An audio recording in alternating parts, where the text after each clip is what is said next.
Selepas menikmati pemandangan pagar Ruyung, dah lapar, kita nak makan bakso. Tapi saya tak dapatlah cari bakso ayam. Walaupun kat Indonesia pun sama, Malaysia pun sama. Selalu jarang saya dapat bakso ayam. So saya order mi ayam. So yang lain semua makan bakso ayam lah. Nampak sedap kan? Kalau nak sedap lagi, kenalah tambah cili. Cili hijau my favourite. Letak dengan sos lagi. Tambah kicap. Dan juga cili merah ni. Bercili lah kita. Membanjiri mi sup ni dengan cili je. Tengok ni, tak sabar, muka tak sabar. Katanya kedai ni memang dari dulu adalah memang famous. Kalau sempat pergi, bolehlah try kat sini.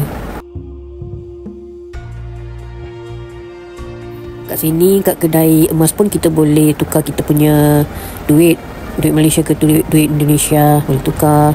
Tengok pasar ni, banyak sangat motosikal. Tengah hari tau. Lepas tu dia orang ajak saya pergi tempat yang nak relax katanya.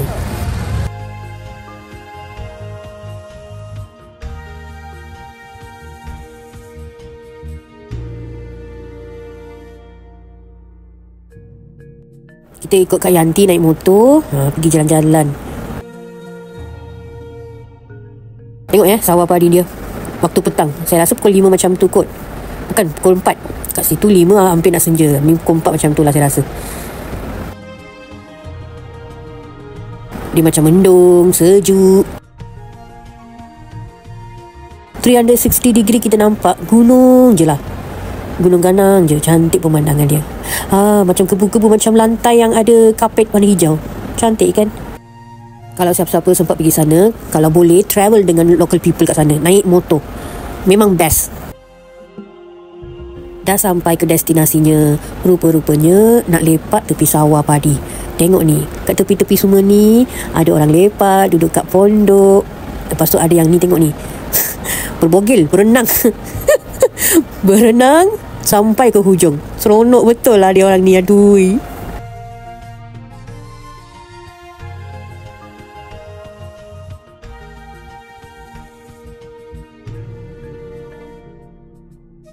Saya tengah fikir, macam mana yang budak berenang tu, dia cross ikan-ikan ni dia tak takut ke dengan ikan-ikan ni?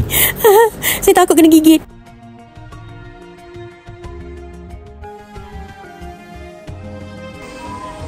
Ada gerai-gerai kopi. Lepas tu makan Maggi. Dibuat makanan macam jual sausage telur, macam-macam lah.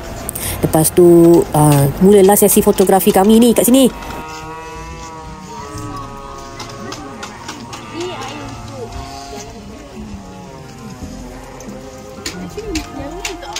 Kunci air. Kebiasaannya orang dulu guna untuk elektrik, untuk everything lah. Pembersihan air.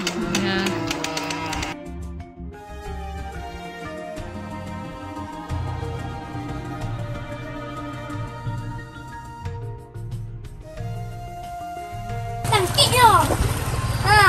Masuk dalam YouTube nanti. Masuk YouTube lah. Masuk YouTube.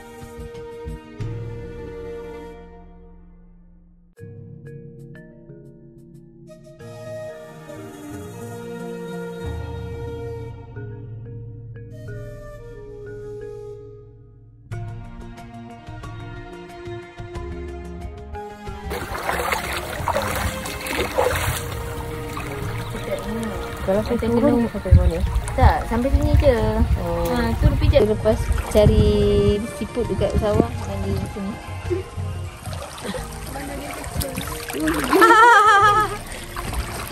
Sejuk macam ais batu lah air tu. Sejuk lah.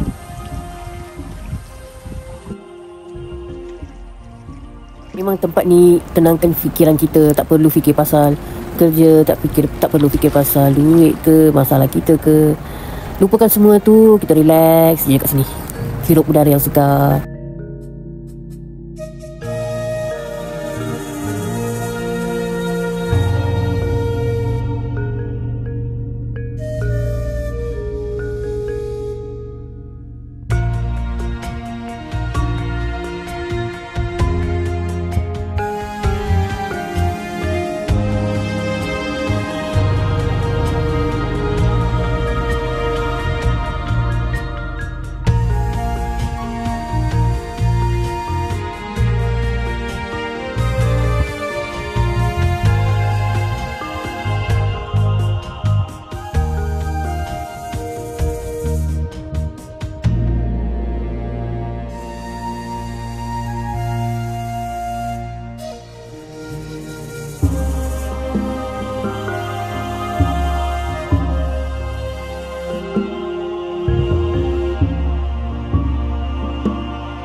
boleh jalan tepi-tepi sawah ni untuk ambil gambar, ambil video.